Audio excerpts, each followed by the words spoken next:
Mi nombre es Jonathan Bueno, no soy tan bueno, pero agradezco la cordial invitación que se me hizo a participar en este espacio de discusión. Siempre se saludan los espacios de discusión, entendiendo que entre nosotros son precisamente discusión para generar contradicciones, ¿no? Y que nos digamos, nos hablemos y generemos nuestras inquietudes y en función de eso pues generar propuestas que respondan a un objetivo común.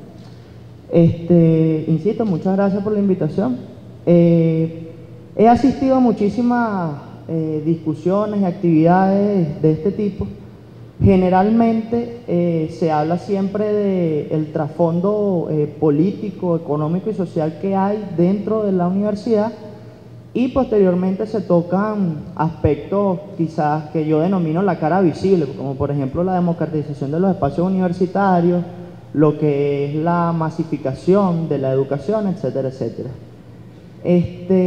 Pues bien, titulamos a esto La ciencia y la educación, una herramienta de dominación. Lo que queremos es tocar algunos aspectos que consideramos de fondo, ¿no? De lo que es la educación. Vamos a fin.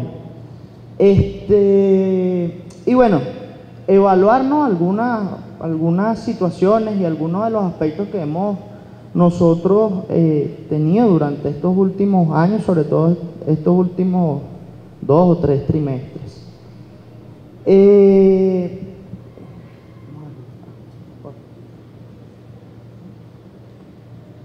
Bueno, primero, yo saludo las dos intervenciones anteriores, ¿no? Porque discuten quizá mucho de lo que yo venía planteando aquí, que cada uno ahorita de nosotros interiorizara qué es la educación, qué es la ciencia,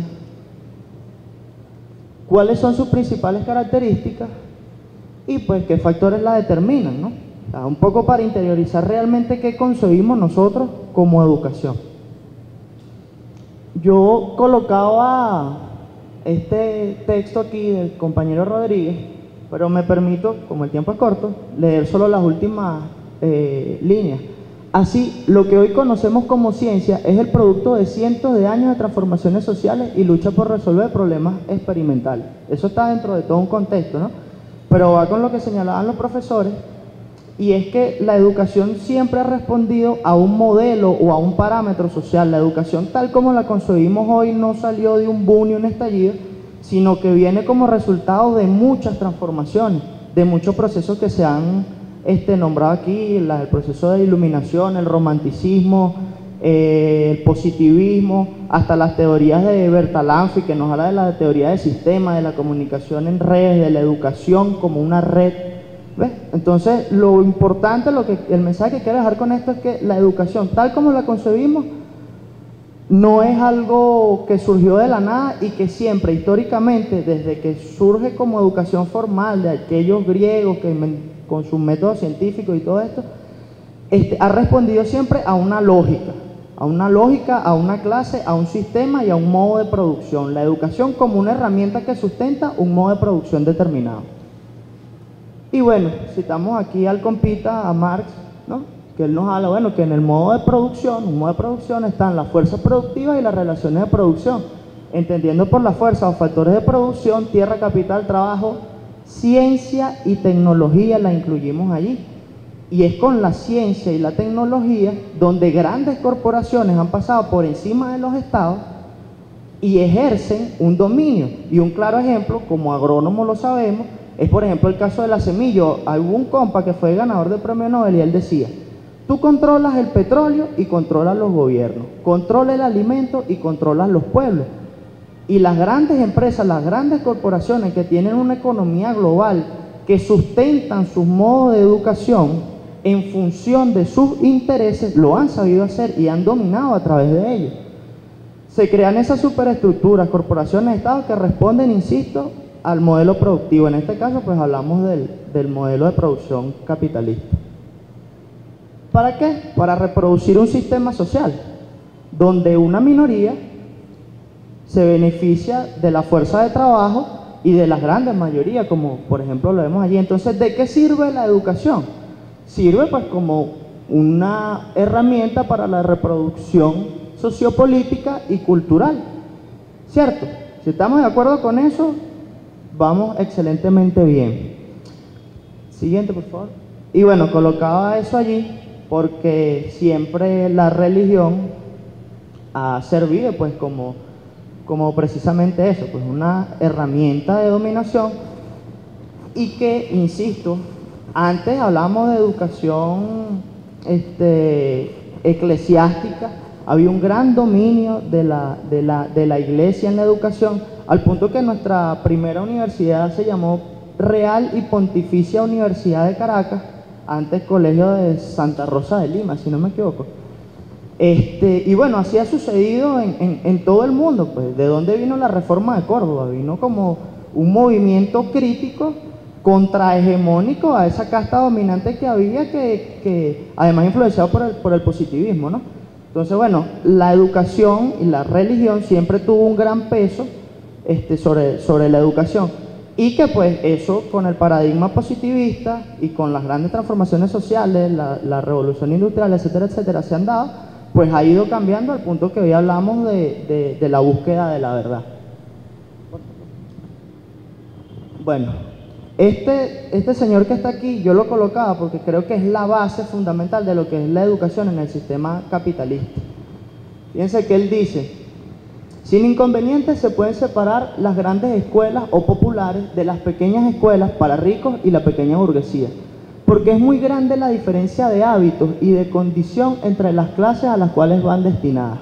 Los hijos de las clases superiores deben y pueden comenzar temprano su instrucción, y como deben ir más lejos que los otros, están obligados a estudiar más. Los niños de las grandes escuelas o de las escuelas populares, en cambio, deben, en conformidad con el objeto de su instrucción, disponer de por lo menos la mitad de su tiempo para trabajos manuales, para que no se vuelvan torpes en una actividad que no es tan necesaria, excepto por motivo de salud, a las clases que más que con la mano trabajan con el cerebro. Ese señor, en aquel momento de revolución industrial, fue algo así como ministro de educación, ese que está allí, alemán.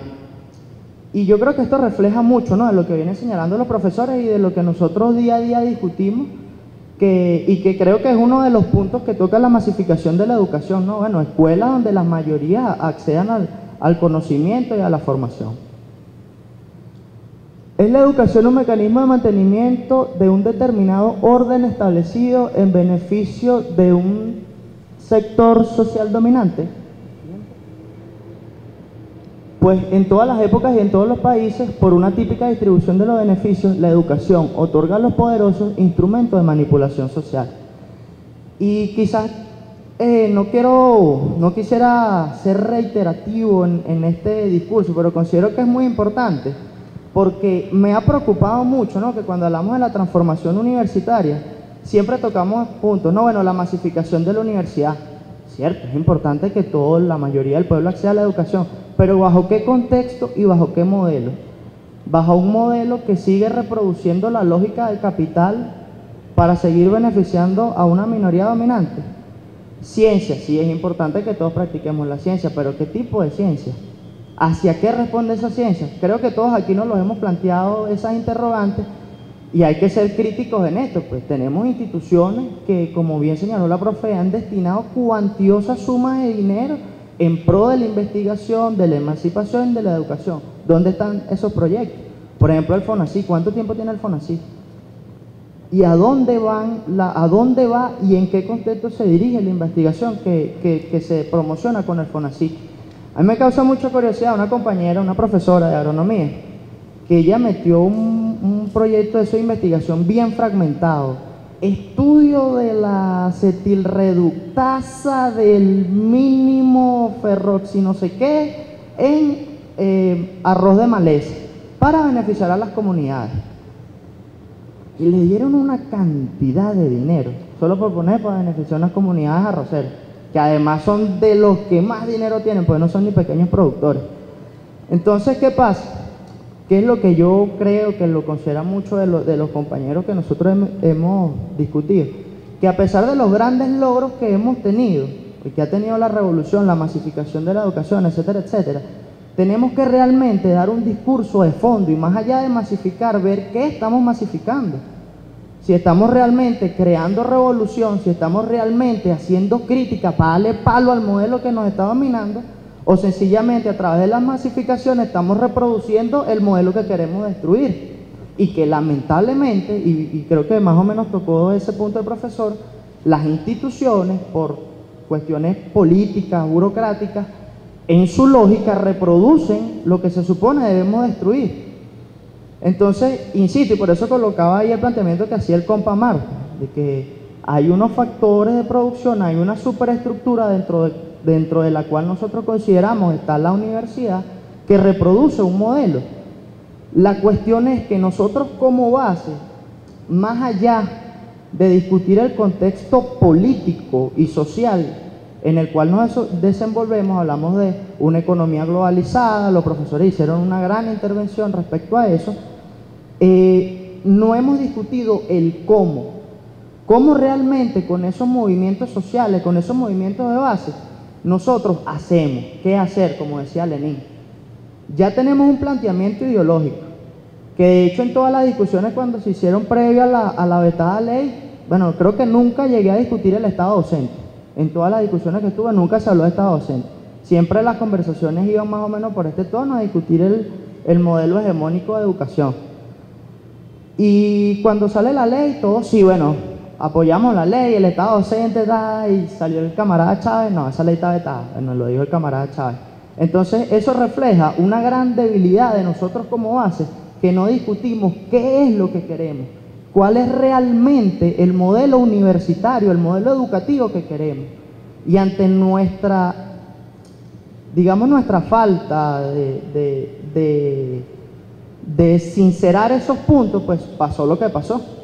Entonces yo, más allá de reiterar el papel hegemónico de la educación, etcétera, etcétera, o sea, quisiera que nos lleváramos a esa reflexión, pues, y que de aquí, en base a lo teórico, político y social que hemos hablado, nos llevemos, bueno, cómo realmente a través de la educación podemos construir socialismo o una sociedad más justa, cómo realmente nosotros podemos romper este estado burgués, cómo realmente nosotros podemos interactuar con la comunidad para que sean las comunidades, las grandes mayorías, las que se apoderen de los recursos en función de los intereses colectivos, que es lo que hasta ahora, lamentándolo mucho, en algunos casos se ha convertido, ha rayado en un panfleto. Y lo digo por cosas como esta, donde algunos profesores, sin alusión a lo presente obviamente, que meten, por ejemplo, proyectos en Fonasí, y yo me di cuenta, ese profesor en algunos casos llega a ese negocio, porque es que no viven de la... ¿Cómo justificas tú un profesor con los sueldos que tiene con 2 Hilux, por ejemplo? Y cuando tú lo evalúas y lo estudias, no vale, él tiene proyectos de biodigestores, de no sé qué en Fonasí. Entonces, ¿a dónde está yendo el recurso que se supone que es para la mayoría, para las comunidades? No vale, sigue siendo una entidad que estamos beneficiando, porque no hemos tenido la capacidad orgánica como base de atacar la institución, de decirle, mira, ya va un momento, déjate de burocracia, que somos nosotros los que estamos aquí, somos la mayoría los que hacemos revolución. Entonces, un poco basándonos en el contexto teórico, pues yo quería de verdad con mucha desesperación hacer este llamado y que discutamos en nuestra base política el cómo. Entonces, bueno, pasó algo ahí con el virus, ¿no? Que no hay democracia en los espacios universitarios, que la universidad, por lo menos la UCB, y muchas autónomas no responden a las realidades sociales.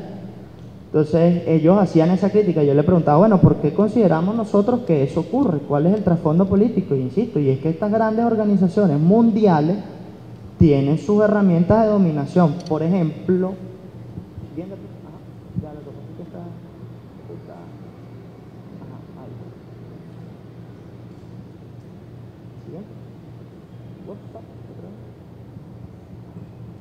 por ejemplo, no sé si reconocen a la persona.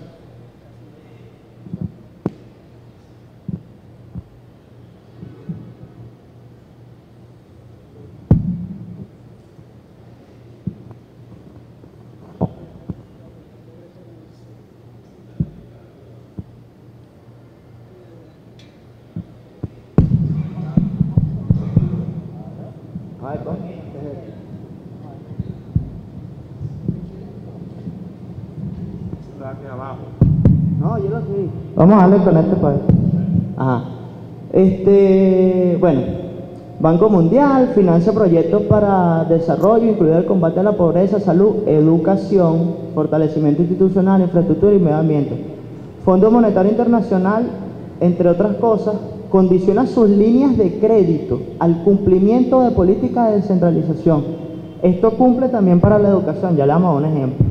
Banco Interamericano de Desarrollo evalúa el panorama educativo en función de la vinculación con el mercado laboral. Fíjense ustedes entonces cómo estas grandes corporaciones, a través de sus préstamos y de sus políticas, condicionan a los estados a cómo debe ser la educación para que la educación responda a quién.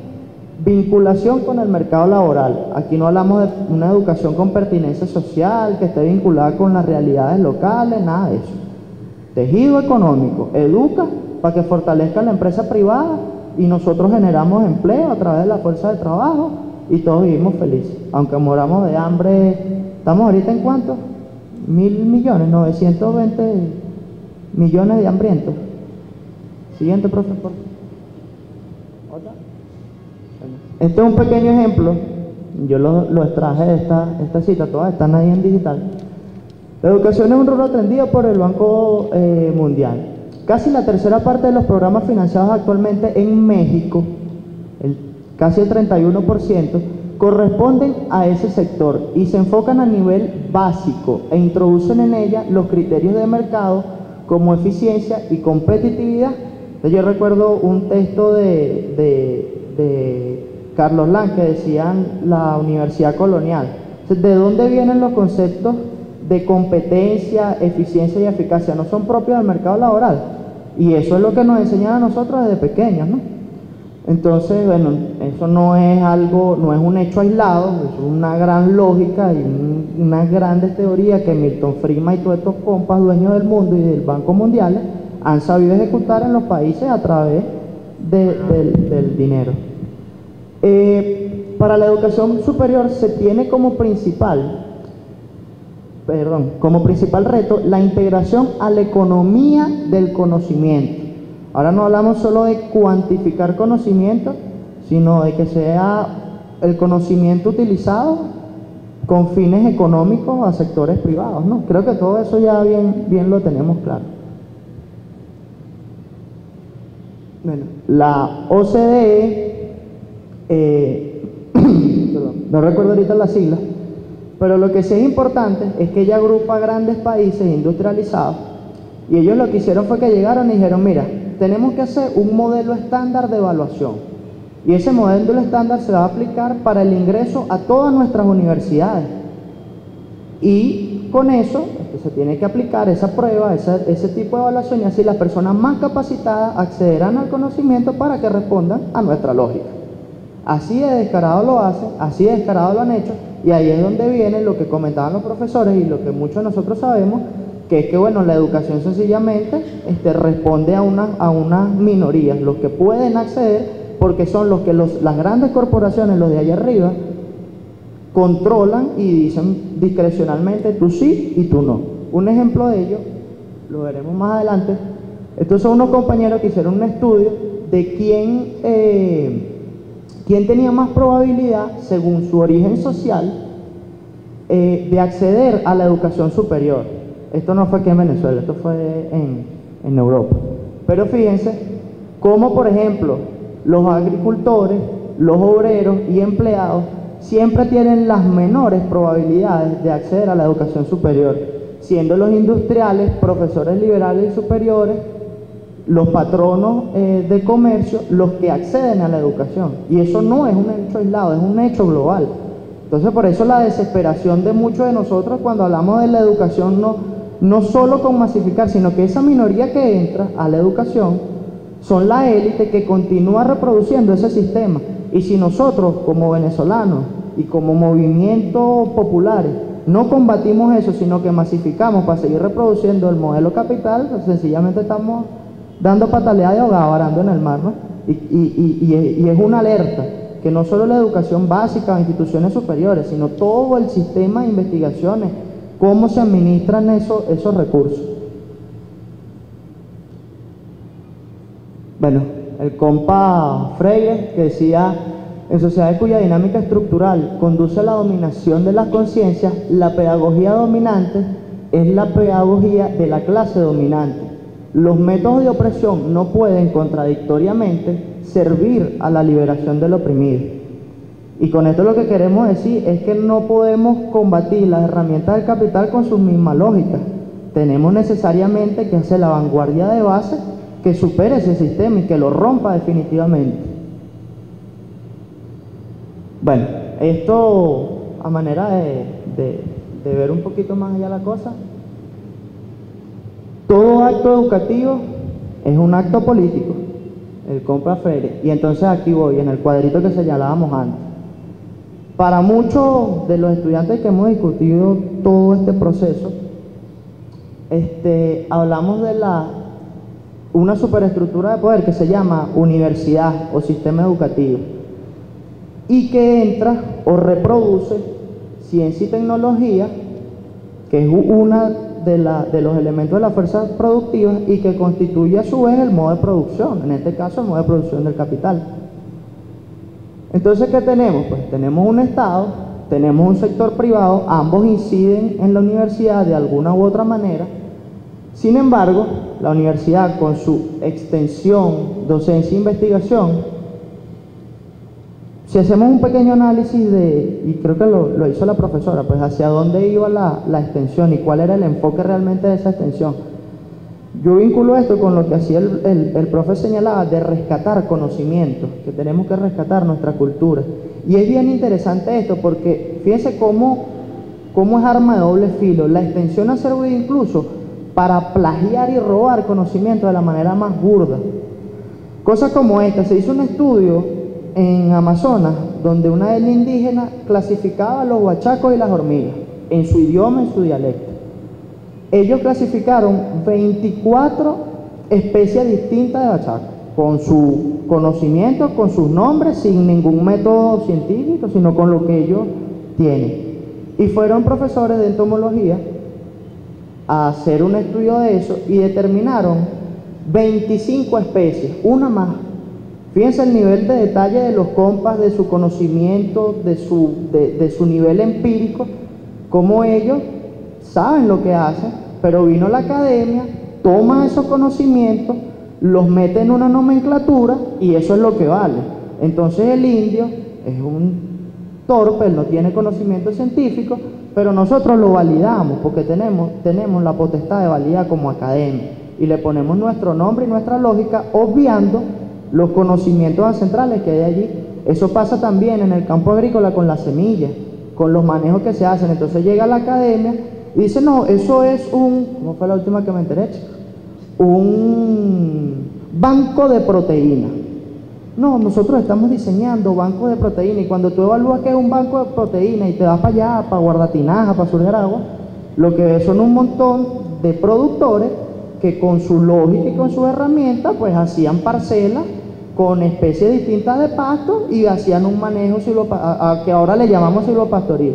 Pero entonces ellos no saben eso, por eso lo sabemos somos nosotros. De alguna manera el extensionismo ha servido también para plagiar conocimiento.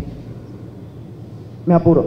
Bueno, docencia e investigación, generamos ciencia y tecnología que reproduce el modelo que se supone tenemos que destruir. ¿Profe? Bueno, aquí un poco de lo que creemos debería ser la educación, una herramienta de liberación que permita a las personas realmente demostrar sus capacidades, sus cualidades, que le permita ser crítico y coherente ante cualquier situación y ante cualquier escenario posible. Aquí. Me dirijo al último párrafo. Todo planteamiento de la relación educativa fuera de las condiciones histórico-sociales concretas resulta abstracto y por tanto idealizador, lo cual quiere decir desorientador y las más de las veces encubridor de realidades. Y esto es un gran temor que en algunos estudiantes nos surge, de que ese papel idealizador de la educación no pueda ser superado, ¿no? Que nos ahoguemos tal vez en proposiciones políticas, culturales, históricas, y que en la praxis no hagamos o no ejecutemos los planteamientos que estamos llevando. Bueno, el mundo no es, se está haciendo.